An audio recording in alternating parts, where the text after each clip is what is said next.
عزیز طلبہ، غامدی فکر کے حوالے سے سنت، اب ہم آپ کے سامنے ان کے تصور سنت کی مزید کچھ جھلکیاں پیش کرتے ہیں کہ انہوں نے سنت کی جو خود ساختہ اصطلاح استعمال کی ہے، اس کو وہ کس قدر محدود سے محدود تر کرتے چلے جا رہے ہیں۔ اور وہ اپنی کتاب میزان کے صفحہ 58 پر لکھتے ہیں کہ صرف وہ چیزیں سنت ہو سکتی ہیں جن کا تعلق عملی زندگی کے ساتھ ہے۔ ان کی عبارت ملاحظہ فرمائیے، وہ انہوں نے کچھ اصول متعین کیے، تو دوسرے اصول کے ضمن میں وہ لکھتے ہیں سنت کا تعلق تمام تر عملی زندگی سے ہے، یعنی وہ چیزیں جو کرنے کی ہیں۔ علم و عقیدہ، تاریخ، شان نزول اور اس طرح کی دوسری چیزوں کا سنت سے کوئی تعلق نہیں۔ گویا انہوں نے عملی زندگی سے متعلق چیزوں کو سنت قرار دیا، اور علم و عقیدہ، شان نزول کی جتنی روایات ہیں ان کے بارے میں واضح موقف اختیار کیا کہ ان کا سنت سے کوئی تعلق نہیں۔ تو گویا جب وہ سنت کا لفظ استعمال کرتے ہیں تو ان کا مفہوم یہ ہوتا ہے کہ اس سے مراد عملی زندگی سے متعلق سنتیں ہیں، اور وہ انہوں نے متعین کر دیا کہ وہ صرف 26 ہیں۔ مزید وہ لکھتے ہیں اور اس میں وضاحت کر کے لکھتے ہیں کہ عمل کے علاوہ جو چیزیں اور موضوعات سے تعلق رکھتی ہیں ان کا سنت سے کوئی تعلق نہیں۔ وہ لکھتے ہیں سنت کا لفظ ہی اس سے ابا کرتا ہے یعنی انکار کرتا ہے کہ ایمانیات کی قسم کی کسی چیز پر اس کا اطلاق کیا جائے، یعنی ایمانیات وغیرہ پر سنت کا اطلاق نہیں کیا جا سکتا۔ ٹھیک ہے، یہ میں نے لفظ اپنی طرف سے آپ کے سامنے واضح کیا۔ ان کی عبارت آگے ہے، لہذا علمی نوعیت کی کوئی چیز بھی سنت نہیں، اس کا دائرہ کرنے کے کام ہیں، اس دائرے سے باہر کی چیزیں اس میں کسی طرح شامل نہیں کی جا سکتی۔ ملاحظہ ہو ان کی کتاب میزان صفحہ 58۔ آگے وہ نوافل کے بارے میں لکھتے ہیں کہ وہ چیزیں بھی سنت سے کوئی تعلق نہیں رکھتی، اور نوافل سے ان کی مراد وہ نوافل نہیں جو ہم جنہیں نوافل کہتے ہیں، وہ فرائض کے علاوہ تمام چیزوں کو اس میں شامل کر رہے ہیں۔ وہ چوتھے اصول کے ضمن میں لکھتے ہیں سنت پر بطور تطوع عمل کرنے سے بھی وہ کوئی نئی سنت نہیں بن جاتی۔ گویا سنت کے وہ پہلو جو تطوع سے تعلق رکھتے ہیں اس کو بھی وہ سنت ماننے کے لیے تیار نہیں ہیں۔ نیز سنت کو مزید محدود کرتے ہوئے وہ کہتے ہیں کہ وہ چیزیں جو کسی چیز کو درجہ کمال تک پہنچانے سے تعلق رکھتی ہیں وہ بھی سنت نہیں ہیں۔ وہ اپنی کتاب میزان کے صفحہ 59 پر لکھتے ہیں یہی معاملہ کسی کام کو اس کے درجہ کمال پر انجام دینے کا بھی ہے۔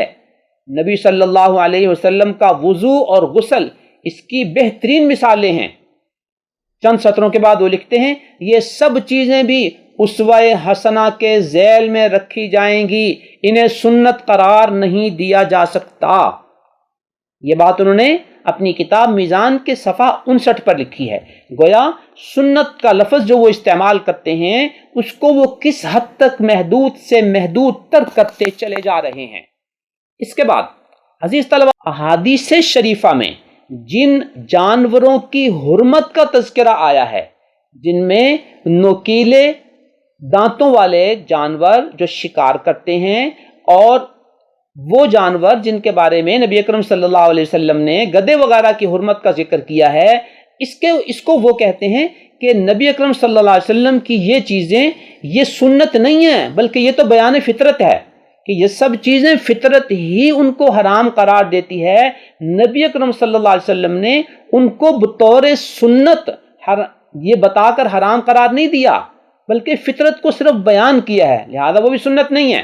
ان کی عبارت ملاحظہ فرمائی، وہ چیزیں جو محض بیان فطرت کے لیے آئی ہیں وہ بھی سنت نہیں۔ آگے پھر انہوں نے درندوں کے حرمت اور سواری والے جانوروں کی حرمت کا ذکر کر کے یہ کہا ہے کہ سنت سے الگ انسانی فطرت میں ان کی اسی حیثیت سے انہیں پیش کرنا چاہیے۔ ملاحظہ ہو میزان صفحہ 60۔ وہ چھٹے اصول کے ضمن میں لکھتے ہیں کہ وہ چیزیں جو نبی اکرم صلی اللہ علیہ وسلم نے رہنمائی کے لیے لوگوں کو بتائی ہیں انہیں بھی سنت نہیں کہا جا سکتا. یہ ان کا ایک مخصوص انداز ہے، وہ جس چیز کو بھی چاہیں گے کہیں گے یہ تو رہنمائی کے لیے ہیں. مثال کے طور پر وہ اپنی کتاب میزان کے صفحہ 60 پر لکھتے ہیں وہ چیزیں بھی سنت نہیں ہو سکتی جو نبی صلی اللہ علیہ وسلم نے لوگوں کی رہنمائی کے لیے انہیں بتائی تو ہیں، لیکن اس رہنمائی کی نوعیت ہی پوری قطعیت کے ساتھ واضح کر دیتی ہے کہ انہیں سنت کے طور پر جاری کرنا آپ کے پیش نظر ہی نہیں ہے. اس کی ایک مثال نماز کے قاعدے کے اذکار ہیں. ملاحظہ و میزان صفحہ 60. گویا نماز کے اندر قاعدے کے دوران جو اذکار پڑھے جاتے ہیں اس کو بھی وہ سنت ماننے کے لیے تیار نہیں ہیں. یہ تھا عزیز طلباء و طالبات غامدی صاحب کا مخصوص مفہوم سنت. لفظ سنت کو استعمال کرنا، اپنا ذاتی مفہوم مراد لینا. لفظ حدیث کو استعمال کرنا، ذاتی مفہوم مراد لینا. اخبار احاد کا لفظ استعمال کرنا، اس سے ذاتی مفہوم مراد لینا. حدیث متواتر کا لفظ استعمال کرنا اور اس سے ذاتی مفہوم مراد لینا. اور سنت کو محدود سے محدود تر کرتے ہوئے اپنے مفہوم کے مطابق یہ کہنا کہ فلاں چیز بھی سنت نہیں، فلاں چیز بھی سنت نہیں، اور صرف عمل سے تعلق رکھنے والی چیزیں وہی سنت ہیں، باقی ایمانیات، تاریخ، علم، عقیدے سے تعلق رکھنے والی کوئی چیز سنت نہیں ہے. یہ تمام وہ خود ساختہ خانہ ساز اصطلاحات ہیں جو غامدی صاحب استعمال کرتے ہیں اور ان کا امت مسلمہ کی اصطلاحات سے قطعاً کوئی تعلق نہیں ہے. یوں محترم طلباء و طالبات غامدی صاحب جب ان الفاظ کو استعمال کر رہے ہوتے ہیں، سنت، حدیث متواتر، خبر واحد، اخبار احاد، حدیث، تو سننے والا یہ سمجھتا ہے کہ وہ تو ان چیزوں کو مانتے ہیں. قطعاً نہیں. ان کے حوالہ جات، ان کی کتاب کے صفحات کی روشنی میں آپ پر یہ بات واضح کر دی گئی کہ ان تمام الفاظ میں ان کی مراد امت مسلمہ والی مراد نہیں ہے، احادیث شریفہ والی مراد نہیں ہے، محدثین والی مراد نہیں ہے، بلکہ ان کی ذاتی مراد ہے. اب اس ذاتی مراد کی روشنی میں جب وہ حدیث، سنت، خبر واحد، خبر متواتر کا لفظ استعمال کرتے ہیں تو کسی کو اس غلط فہمی میں مبتلا نہیں ہونا چاہیے کہ وہ تو سنتوں کو مانتے ہیں، وہ تو حدیثوں کو مانتے ہیں. جن حدیثوں کو مانتے ہیں وہ آپ کے سامنے عرض کر دیا کہ صرف 26 سنتوں کی تشریح سے جو حدیثیں تعلق رکھتی ہیں وہ ان کو مانتے ہیں، باقی چیزوں کو وہ اخبار احاد اور حدیث کہہ کر مسترد کر دیتے ہیں کہ ان سے کسی عقیدہ و عمل کا اضافہ نہیں ہوتا. اب اگلے سبق میں انشاءاللہ ہم اس پس منظر کی جزیات آپ کو بتائیں گے کہ وہ کون کون سی احادیث شریفہ ہیں. بطور مثال ہم آپ کو بتائیں گے کہ انہوں نے اس حدیث کا بھی انکار کیا، اس حدیث کا بھی انکار کیا، اس حدیث کا بھی انکار کیا. اس بنیاد پر غامدی صاحب کو منکر حدیث کہا جاتا ہے. عزیز طلبہ و طالبات، غامدی صاحب چونکہ انکار حدیث کے موقف کو ایک نئے انداز میں پیش کرتے ہیں، نئی اصطلاحات میں استعمال کرتے ہیں، جس کی وجہ سے لوگ ان کے الفاظ کے کھیل میں الجھ جاتے ہیں، جبکہ ان کا موقف احادیث شریفہ کے بارے میں بالکل واضح ہے اور وہ انکار حدیث پر مشتمل ہے.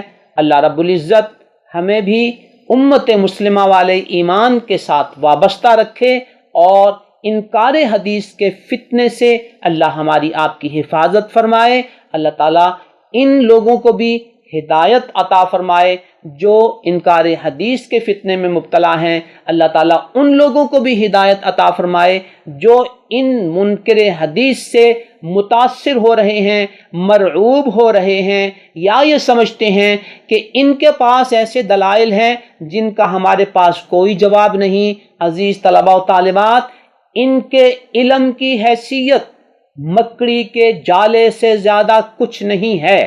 آپ کو دلیل و برہان کے ساتھ، انہی کی کتابوں کے حوالہ جات کے ساتھ آگے بڑھنا ہے، جرأت کے ساتھ بات کرنی ہے اور دلیل و برہان سے بات کرنی ہے، تو آپ محسوس فرمائیں گے کہ ان کے علم کا کوئی معیار نہیں ہے، اور انکار حدیث کا جو ان کا موقف ہے وہ بالکل واضح ہے۔ کوئی ایسی دلیل نہیں کہ جس میں کوئی علمی وزن ہو۔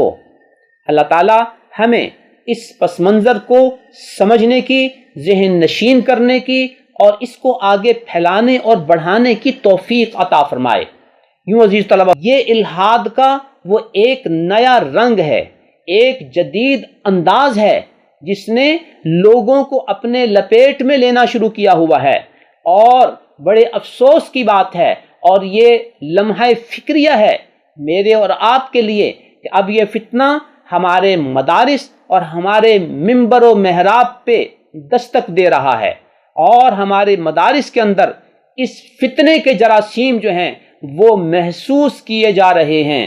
لہٰذا ہماری آپ کی ذمہ داری ہے کہ ہم اس کو سمجھیں اور اس کے مقابلے میں اور حدیث کے میدان میں آ کر حدیث کی صف میں کھڑے ہوں، اور ان منکرین حدیث کے مقابلے میں ہم صف آرا ہوں۔ اللہ تعالی ہمیں حدیث کی اور صاحب حدیث کی، سنت کی اور صاحب سنت کی خدمت کی توفیق عطا فرمائے اور ہمیں اس سلسلے سے وابستہ رکھے۔ اللہ ہمیں ہدایت پر قائم رکھے اور ہر قسم کی گمراہی سے اللہ تعالی ہم سب کی حفاظت فرمائے۔ آمین۔ وآخر دعوانا ان الحمد للہ رب العالمین۔